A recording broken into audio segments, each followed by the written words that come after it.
అనంతపురం జిల్లా నార్పల మండల కేంద్రంలో మైనర్ బాలికపై అత్యాచార యత్నం చేసిన నిందితుడు నాగరాజ్ను కఠినంగా శిక్షిస్తామని ఎస్ఐ రాజశేఖర రెడ్డి తెలిపారు. బాలికలపై లైంగిక దాడులు చేసేవారు ఎంతటి వారైనా ఉపేక్షించేది లేదని వార్నింగ్ ఇచ్చారు. బాధితురాలు ఫిర్యాదు ఇచ్చిన వెంటనే కేసు నమోదు చేసి దర్యాప్తు చేస్తున్నట్లుగా తెలిపారు. నిందితుడు నాగరాజుపై గతంలో ఏవైనా కేసులు ఉన్నాయా అనేది విచారిస్తున్నట్లుగా ఎస్ఐ రాజశేఖర రెడ్డి తెలిపారు.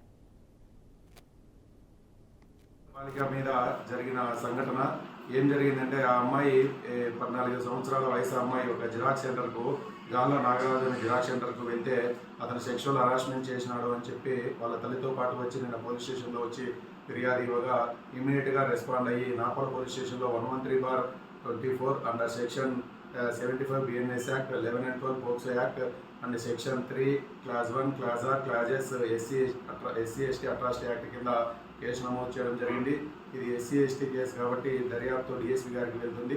దీంట్లో త్వరితగతిన దర్యాప్తు చేసి ముద్దాయిపైన కఠిన చర్యలు తీసుకుంటామని చెప్పి తెలుపుతున్నాం. దర్యాప్తులో తేలుతుంది ముద్దాయిపైనంగా అతని మీద ఇంతవరకు కేసులు అయితే లేవు. విచారణలో ఖచ్చితంగా అది కూడా చుట్టుపక్కల అన్ని విచారిస్తాము. DSP గారికి ఇన్వెస్టిగేషన్ SP గారు అపాయింట్మెంట్ ఇస్తానే ఖచ్చితంగా అవన్నీ కూడా చేస్తాము. ఏమన్నా ఉన్నా కానీ గతంలో ఈ విషయాలను కూడా దీంట్లో క్రోడీకరించి దర్యాప్తు చేయడం జరుగుతుంది. ముద్దాయిని అయితే